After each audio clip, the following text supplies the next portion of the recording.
independence. My ass!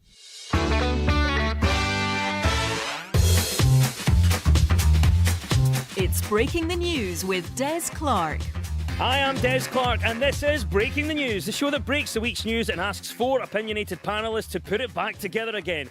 Joining me this week is comedian and football podcaster Ray Bradshaw, and with him is award-winning writer and comedian Alison Spittle. And facing off against them is comedian and author Mark Watson, and with him, comedian, podcaster and long-time friend of the show Fern Brady. In the news this week, Judy Murray has said that Sports Personality of the Year should be split into male and female categories. The idea went down well, although she was told her new proposed category of Best and Blaine-born Male Tennis Player with Metallic Hip was deemed a wee bit too specific. Netflix will boost its spend on making TV shows in the UK to $1 billion this year, despite the coronavirus pandemic. Much of this spend will happen in Scotland, with sequels expected to include Emily in Harris, The Haunting of Hill Head, and Tiger King, you say. And director Tristram Shapiro has apologised after unwittingly commenting on an actor's tiny apartment without realising he had forgotten to press mute on his Zoom call. Now let's welcome our panellists live from their miserable homes. You've met them, let's crack on. It's round one.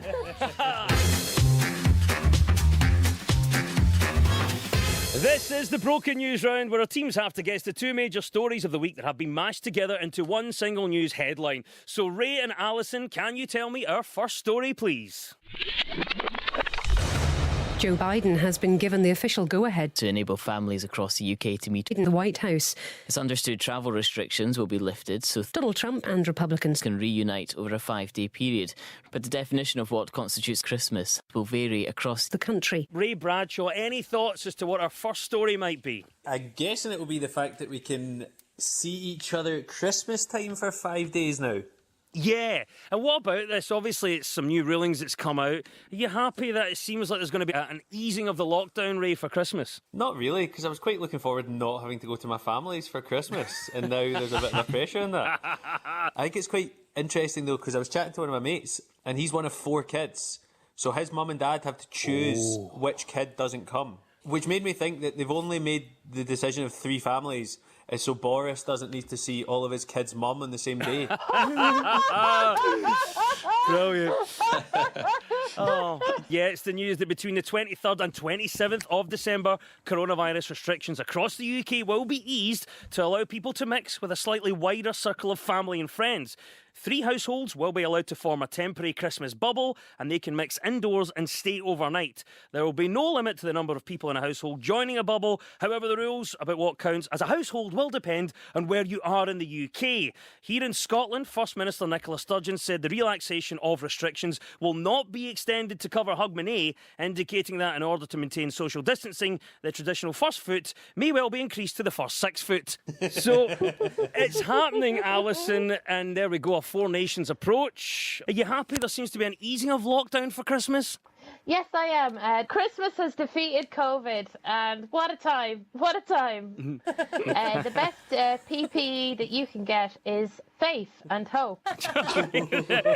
When they made this decision, because I'm pretty against it, I feel like I was glad that they weren't going to ease the lockdown initially, because it gave me a chance to sort of wistfully say to my parents, I would visit you, but alas, there's a lockdown. And my parents were the same with me. Also, I'm a vegetarian, but I'm also polite, so every year I end up eating meat that I don't want to eat. And this year I pre-ordered the tofurkey. That's a big turkey made out of tofu, by the way. I think basically I agree. I think Fern's right that it's probably mad to change the rules just for the... But people haven't liked in the lockdown are people who every time something's cancelled, they're like, well, I didn't like Christmas in the first place. Well, I've never liked Wimbledon. Well, there's been some people that all year they've just been, oh, I'm glad that thing that other people that isn't happening. Because, like, there's loads of things I don't like. I'm not a big cheese eater, but if I saw a cheese shop burning down, I wouldn't be like, good, no one can have cheese now. I feel like... No, if I saw a cheese shop on fire, like, I would be getting some sticks, some bread. That's fondue, mate. That's the best. That is a can-do attitude, Alison. I just think it's a bit mad doing it, because, like, it's a kind of like if the Second World War was happening and to cheer everyone up, they put Blackpool Illuminations on for a bit during the Blitz. Like, it doesn't really make any sense. It's almost... We're going to have a restricted Christmas in some way or another. What is your top tip for a restricted Christmas? Well, I was looking at crocheted cat Santa outfits just before I came on this call.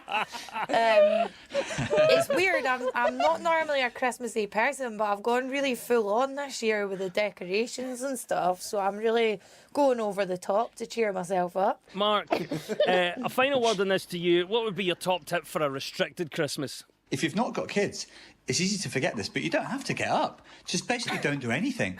Just like get up as late as you can. It's already dark outside. Get drunk the night before. Wake up. Christmas is almost done with. It does feel Just somehow. see it out. Yeah, we'll find that drink is always the answer to things, Mark, isn't it? Look, this is a Scottish show, pal, and I'm doing my best. Do you know what? I was thinking what I'm excited about is every year I spend Christmas with my Irish in-laws, and this is going to be the first year where I've got control over the remote, because every year my boyfriend's dad seems to be watching an almost unending series of programmes about dead Irish folk singers, and it's just like wistful Daniel O'Donnell for about 10 days.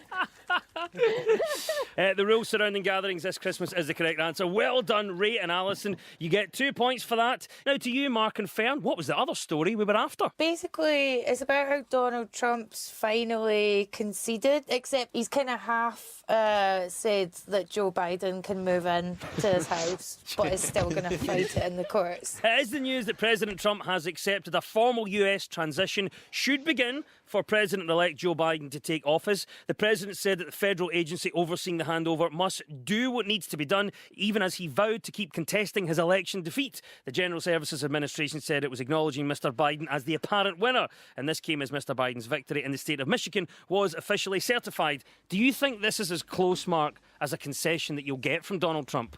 Yeah, he's mad to still be going, well, I did sort of win, because even his supporters are now saying, I think we might have lost this, mate. Like, it reminds me of, again, it's like when you're on a big night and a few of you are being absolutely awful, and then gradually, one by one, the rest of the group start to be like, yeah, this has been fun, but we do need to wrap it up now. Trump is the last one holding on, basically. Trump is just like standing on the bar with his pants down. And I don't think... But also, it's absolutely nuts that they're still counting votes. Like you said, they only said Michigan was definitely Biden's. Like, this week, I mean... It felt like it happened about 10 years ago. I don't want to tell these people how to do their job, but they've got to start counting faster than this if they want to work out who the president is. No one cares anymore. Rudy Giuliani is now spearheading Donald Trump's appeals, although he may have taken the term spearheading too literally, as it appears his head has actually started leaking. So, Fern, we've got Rudy Giuliani in there. How do you think he's going to get on? Is he going to sort it all for Donald Trump? I don't know, I'm still stuck on the image of his Just for Men hair dye running down his head. That time. It's so amazing. Every time I see him, he just looks like... You know when Ant and Dec dress up as someone on Saturday Night Takeaway to prank someone? It's like they've committed so long just to get one over on Trump. It's got that vibe. It just doesn't inspire confidence. The first thing they say is find a lawyer whose face isn't melting. Here's a thought. Who would you recommend for the new Joe Biden cabinet? Well, I was trying to think who my favourite Americans are, like who I'd love to see as a sort of dream team. And a lot of them are Muppets, to be fair. I think he could do worse than just pack it with Muppets. You'll often hear it, their politicians are a bunch of Muppets and so on, as if it's a criticism. But if they were the Muppets, I think that would be lovely. It would present another side of American politics. Oh, it would be great because they'd be very science-based. You know, like Beaker and Dr. Bunsen Honeydew. They're the two science Muppets. I think they would... You've got what you need in a government, a couple of science guys, but then a drummer. So it's the team of all the talents. The only problem is that there is a Muppet somewhere in the US system. That's who's been counting the votes in Michigan. It was the count. That's why it's taking so long. 1, ha-ha. 2, ha-ha. 7.8 million, ha-ha. They hired that guy because he's famous for counting, but they should have thought about his speed of delivery. I don't remember any point in my life of the American elections being such a big thing on British telly. So I would get some Brits over. So Secretary of the Interior, I would get Colin and Justin. Nice. What I would really like is Secretary of the Treasury, just a guy who really believes he's a pirate and doesn't really understand it, and the whole time he just talks about the Treasury for 4 years. Cabinet sorted, American presidency done. Well done to Mark and Fern. You get 2 points for that. Joe Biden says he wants to bring the world back together with America at the centre, like he remembers it in the days of Pangea.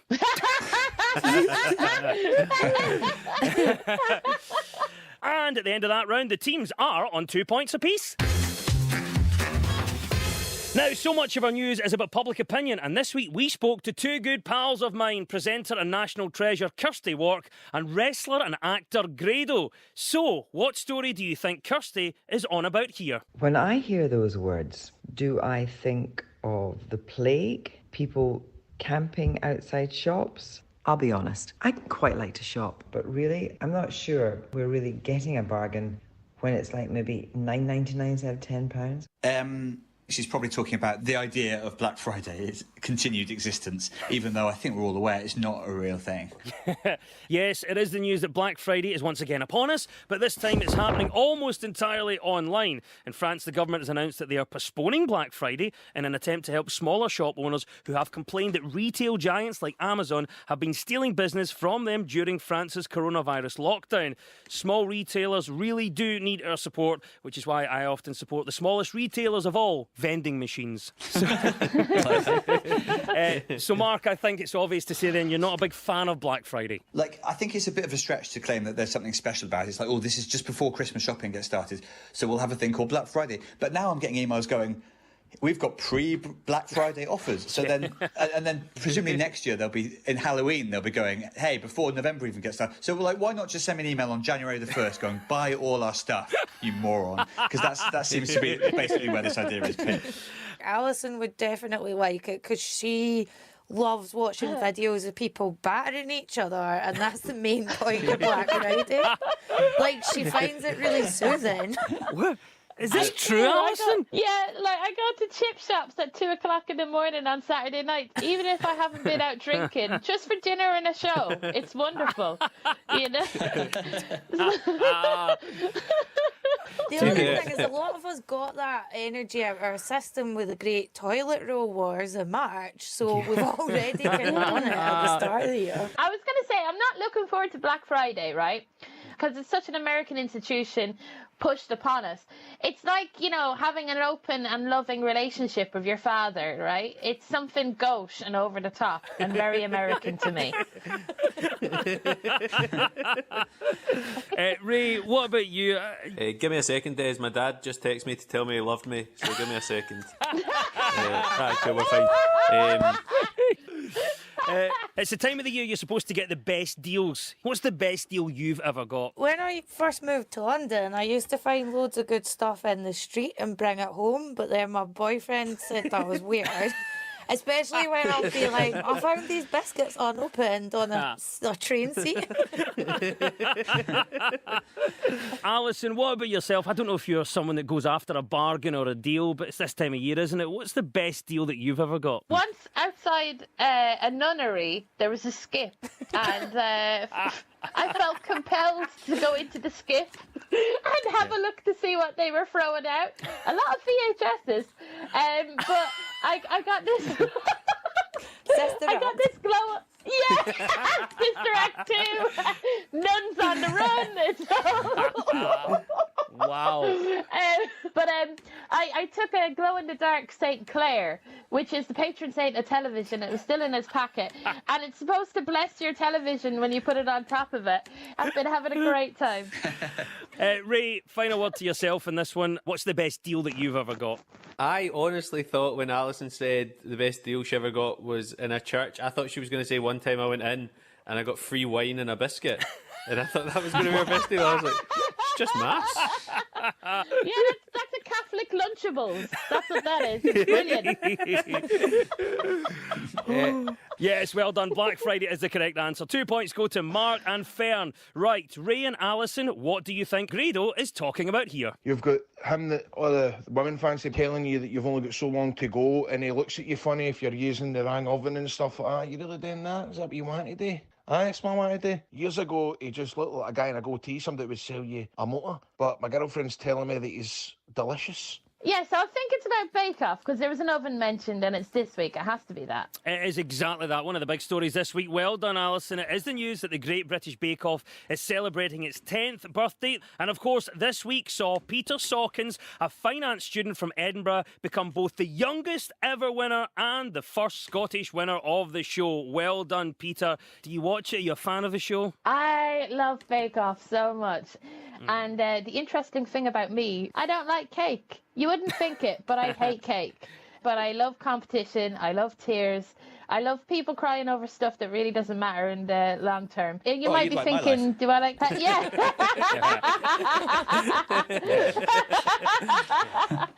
And I'm delighted that Peter won. He was a deserved winner, and it was great to watch this week. Ray, what about it? First of all, I mean, it seems like Scotland's on a good groove at the moment, doing well in the football. Now we've got the winner of the Bake Off. Are you a fan then of the Bake Off? Yes and no. So my wife's a big fan, so she watches it all the time. So it's usually on a Tuesday. So I would usually play football on a Tuesday and then get back in and watch the last 15 minutes. So I'm like a Bake Off glory hunter. Like, I'm just there for the results. You know that way when you watch a sport and you know nothing about it, and then during the Olympics you'll watch it for 15 minutes and you'll learn everything about it. So I think Bake Off's like that. You can watch it for 10 minutes, know nothing about the cake at the start, and then say something out loud like, I think that Danish cornucopia is a bit too flaky. He's not going to go through. You just become an expert in things that you know nothing about, and people love that. Well, basically, I'm the same as Ray because I'm used to watching football and be a sports fan, and I don't know anything about baking. Again, I'm one of those armchair experts who's like, as soon as someone starts, I'm like, that's too many sponges. That is too many sponges. You are in big trouble in 4 hours' time. Fern, what about you? Would you class yourself a Bake Off fan? Not at all. I can't think of anything worse than watching a cookery show, because I'm amazing at baking, so why on earth would I watch anyone else do it? It's like the same reason I don't watch pornos.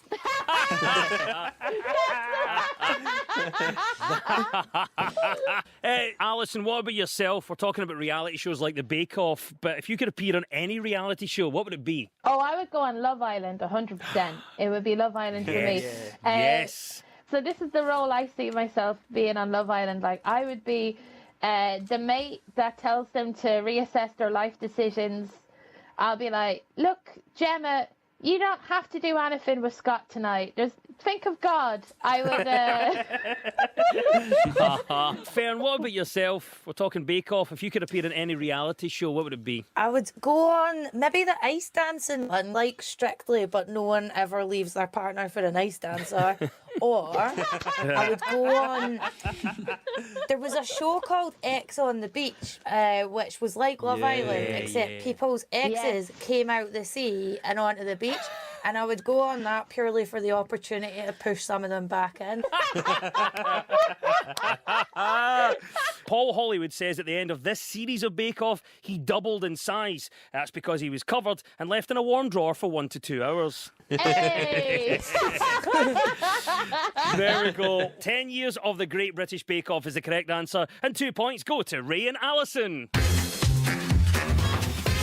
You're tuned to a socially distant Breaking the News on BBC Radio Scotland with me, Des Clark. Now, this round is all about who is in the news. I will play you a clip of a mystery person. All you have to do is tell me who it is. Ray and Alison, you're up first this time. Who is this? I'm very close to the cutting edge in AI, and it scares the hell out of me. It's capable of vastly more than almost anyone knows, and the rate of improvement is exponential. Is it the world's second richest person and world's most boring person, Elon Musk? 2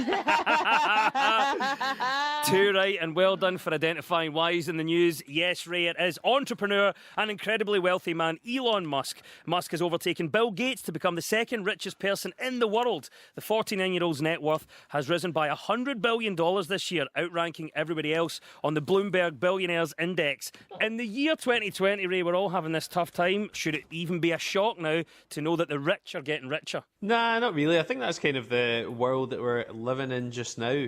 I think it does help that a lot of the kind of richer people, it helps if you're named like an aftershave. I think that kind of people think, oh, he's going to do well for himself. If Elon Musk didn't have rich parents, he'd be in Ladbrokes. Like, he's just a guy that bets on stuff, you know? Like, people say he's a sort of mathematical genius, gambler and stuff like that. But if you've got that much money, if you've got 100 million quid, stick that in an ISA.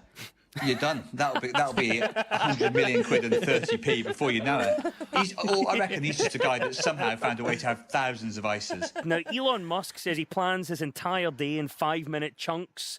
Ray, I'm going to ask you this one. What do you do to make yourself more productive? I do exactly the same. I do 5-minute chunks, but because I've got a 14-month-old, I just think, right, if I can get through this episode of Peppa Pig, then the next one will be up, and then we're slightly closer to lunch, and then maybe he'll go to bed soon. That's exactly how I do it too. I'm a bit obsessed with productivity hacks because I do want to be so rich that I can just pay a lady to tickle my back as I fall asleep every night. So I think of my enemies succeeding, and then in my head I make a sort of revving noise like a car, like I'm revving up the engine for the day. Then, if I'm feeling demotivated by midday, I think of me looking back over my life on my deathbed, and it's just me endlessly refreshing my Facebook, stalking girls from school to check they're uglier than me now. I do so many things like that. The key to becoming more productive is to have kids, like panic about your place in the universe, and then sort of distance yourself from the kids. But I don't think that's the key to happy living, unfortunately. You're not really meant to do that. Once you've got the kids, it's considered bad form to say, look, guys, this film is actually quite boring because it's about talking animals and I've got quite a lot of work here. Yes, in 2018, Elon Musk used a SpaceX rocket to launch a Tesla Roadster into orbit around the sun, and somehow an Edinburgh traffic warden still managed to find it and give him a parking ticket. There we go. Yes, 2 points to Ray and Alison. That was Elon Musk. Right, Fern and Mark, it's your turn now. Who is this and why are they in the news? And we changed our names. You know, it was great. I changed mine to Paul Ramon, and all the little Scottish girls say, "Is that really his name? Paul Ramon?" So, yes, that's right, honey. You want another autograph? Paul McCartney. It is Sir Paul McCartney. Well done. Sir Paul has recently confessed that he uses a teleprompter while performing so that he doesn't forget the lyrics to his songs. He has also admitted to sometimes getting distracted and going into autopilot while singing. The legendary singer said it got so bad that when he sings Hey Jude, he can't remember what comes after the 47th nah. So, Mark, we're talking Sir Paul McCartney. Is it any surprise, given the depth of his back catalogue, that maybe he now needs a bit of help? I suppose not, but it is funny, isn't it? Because the one thing about Beatles songs is everyone else knows them. Yeah. Like, maybe, like, sometimes you see people like Robbie Williams and people hold out the microphone so that everyone can sing along. But when McCartney does that, it's because he actually does need them to do it. Paul McCartney said he has to use a teleprompter because he gets distracted thinking what he'll have for dinner, but surely it's Linda McCartney like every night. It's an incredible range. Ray, what's your take on Sir Paul McCartney sometimes getting distracted during his songs? It's not surprising, given that he wrote a song saying "get by with a little help from my friends." So he's clearly preempted it about 60 years ago. I've actually met him quite a few times. What? Because he owned the uni that I went to. So he was a student there, and he turned it into like a drama school. So he gives you your degree. When I met him afterwards, I was like, "Oh, I thought you were really good as Thomas the Tank Engine," like for a laugh. And he did not find that funny at all. And then well, obviously we're talking about perhaps forgetting things, not deliberately, but if you had the option, what's the one thing you wish you could forget? Mark? I'd like to forget how much of this year I've spent just going, no, I don't think that's working, and people saying things like, put it off and put it back on again. I feel like my job is like about 10% comedy and 90% IT now. Alison, what are you thinking then? So obviously Paul McCartney forgets some things. What's the one thing you wish you could forget? I want to forget the time that I threw a remote control at the television when Wagner got kicked off X Factor, and my mum very... But he did not deserve to go. No, he didn't. The irony about Wagner is the week he went was actually his strongest week. I'm amazed you guys remember it in this much detail. I'm amazed you remember that it was his strongest week. It was. It And I remember. Oh, I believe you. He Halloween did. week. I believe you He both. did Creep by Radiohead, and Louis Walsh, who was his Yes. mentor, said that he knew that Tom York would love that because he knew Tom York from Radiohead personally, and that he would love that version by Wagner. And Tom York came out and went, "I've never met Louis Walsh. I don't know the man. I don't know what the hell he's talking about."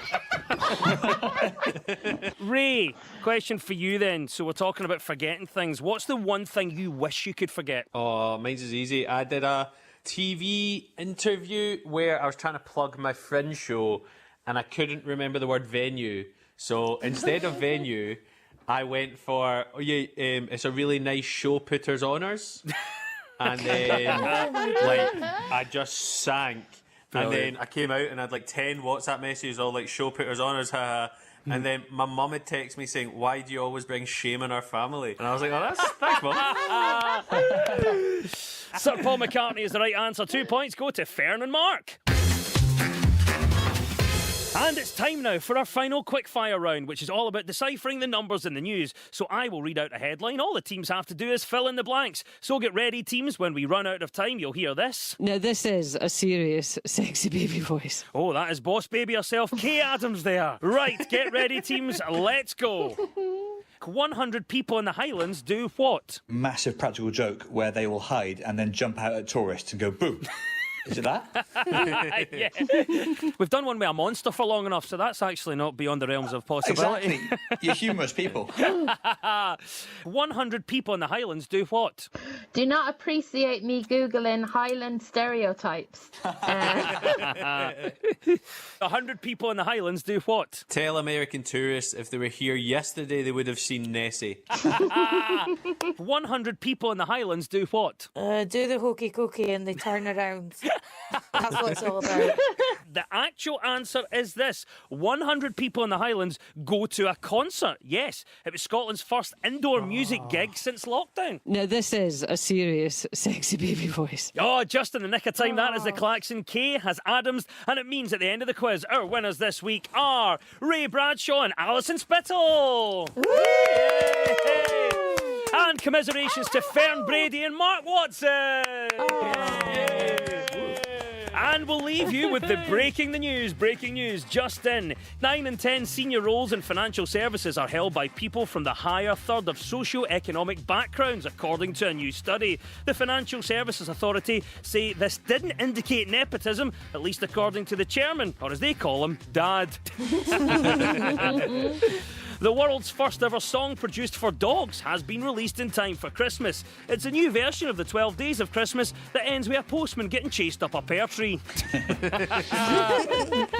And Argentinian football legend Diego Maradona, whose infamous Hand of God goal helped to put England out of the World Cup in 1986, has sadly died at the age of 60. 3 days of national mourning have been declared in the country that treasured him the most and will be eternally grateful for everything he did for its people, Scotland.